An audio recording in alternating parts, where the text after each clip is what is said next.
Ya pemirsa, kita akhirnya sampai sekitar jam 3 di kawasan air terjun Tumpak Sewu.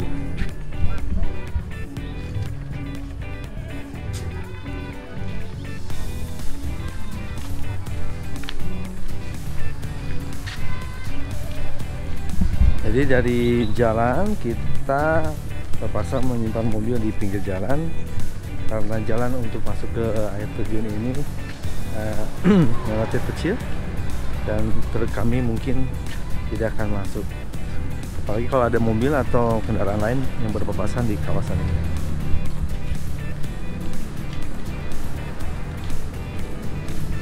Air terjun Tumpak Sewu berada di Kabupaten Lumajang. Air terjun ini menjadi destinasi favorit sebelum kami ke Jember. Lokasi ini dikelola warga desa Sidomulyo.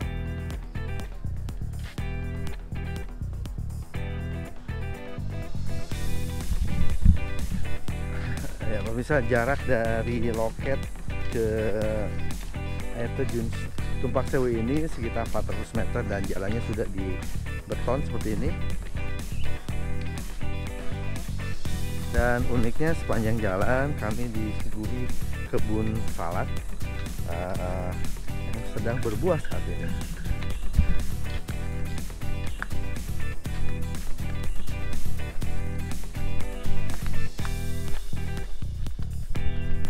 Nah, pemirsa, jalur menuju air terjun ini lumayan turunnya sangat terjal, dan yang kami perhatikan adalah bagaimana kita naiknya nanti. Dan jalannya pun ini licin karena baru saja turun hujan.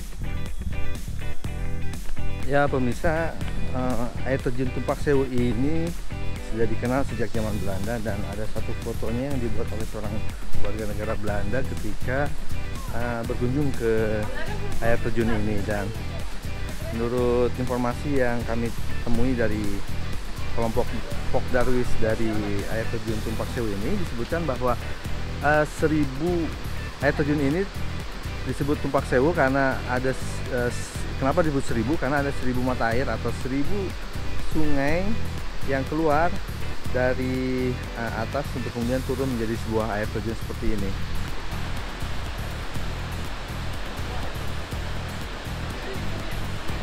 Ya, kalau kita saksikan sendiri memang banyak sekali seperti sungai kecil yang turun dari ketinggian dan masuk ke dalam sungai atau kawasan air terjun Tumpak Sewu ini.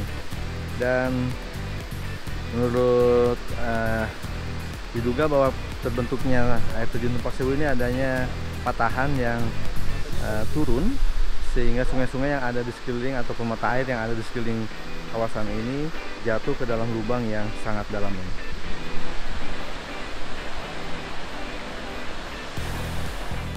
Air terjun Tumpak Sewu menjadi destinasi unggulan. Wisatawan lokal maupun mancanegara banyak yang datang ke tempat ini. Air terjun ini memiliki tinggi 120 meter. Bentuk air terjunnya seperti tirai, dan di bagian dasarnya terdapat kolam yang besar. Air terjun ini berada di lembah curam memanjang dengan elevasi 500 meter di atas permukaan laut.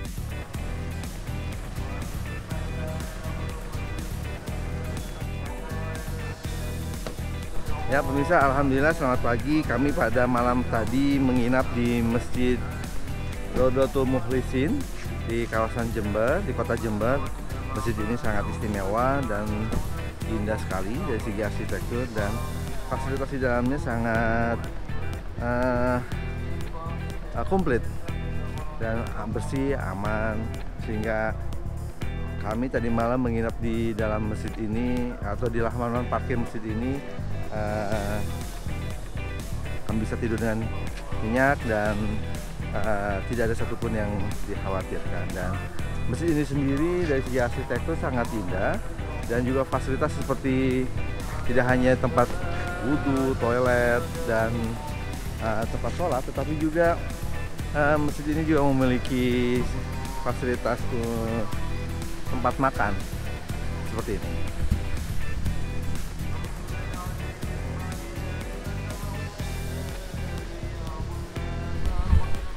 Dan yang menarik, kegiatan pada subuh ini masjid mengadakan sholat subuh bersama dan juga memberikan makanan gratis. Nah, pagi ini sepertinya panitia menyediakan bubur bagi para jamaah sholat subuh. Dan ini tentu saja bagi saya merupakan pengalaman pertama di mana masjid begitu ramai dikunjungi dan sholat berjamaah pada subuh ini dan diberikan makanan gratis. Terima kasih Rodotus Solihin atas izinnya pada kami untuk tinggal parkir dan menginap tadi malam. Selamat pagi pemirsa dan jumpa kembali dengan Korea Kusmaidi Channel. Saat ini kami berada di Pusat Penelitian Kopi dan Kakao Indonesia yang ada di Kota Jember. Pusat penelitian ini sendiri dimiliki oleh PT PN3 dan holding dari perusahaan perkebunan Indonesia, dan khusus menangani tentang kopi dan kakao, dan beberapa produknya sudah menjadi unggulan dan disebarkan pada seluruh petani yang ada di seluruh Indonesia. Dan kita akan mengunjungi kawasan penelitian ini untuk berkeliling, dan nanti insya Allah akan dipandu oleh Pak Nugroho. Nanti kasih cari. Kita akan masuk dulu ke bagian tiketing. Untuk kita akan menggunakan mobil kayu ini.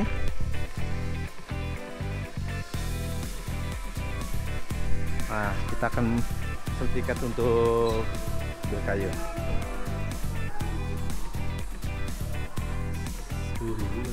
Ya.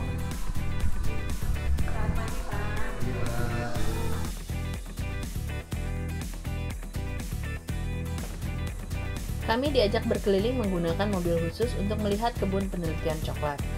Guide kami menjelaskan kebun ini milik Pusat Penelitian Kopi dan Kakao Indonesia. Lembaga ini di bawah PT Riset Perkebunan Nusantara. Didirikan pada 1911 oleh pemerintah Belanda, kemudian direvitalisasi menjadi Lembaga Puslit Kopi dan Kakao pada tahun 1993.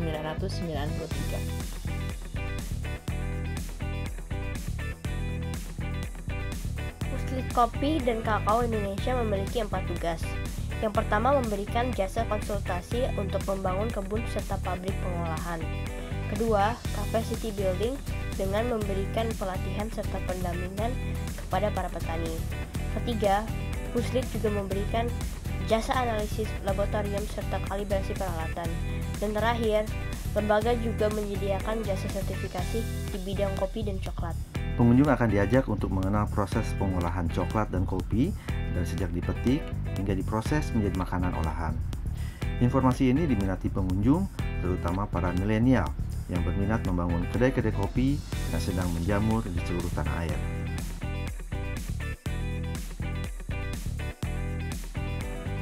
Di ujung kunjungan kami ditunjukkan pabrik pengolahan kopi dan kakao. Menurut guide kami, bubuk coklat Puslit telah diberi pabrik coklat asal Jepang. Hasil olahan mereka bisa berkali-kali lipat lebih mahal daripada biji coklat biasa. Itu sebabnya pihak Puslit berusaha menggerakkan petani kopi dan kakao Indonesia untuk beralih profesi, yaitu dari produsen biji menjadi pengolah kopi atau coklat. Nilai tambahnya sangat besar.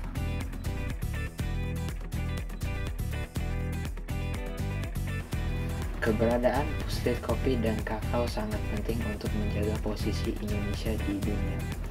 Disebutkan Indonesia adalah negara produsen kopi keempat terbesar di dunia, sementara di antara negara produsen coklat terbesar di dunia, Indonesia berada di tangga ketiga. Sebelum pamit, kami membeli coklat bubuk Puslit. Rasanya yummy. Coklat ini menemani kami selama perjalanan keliling Indonesia Timur.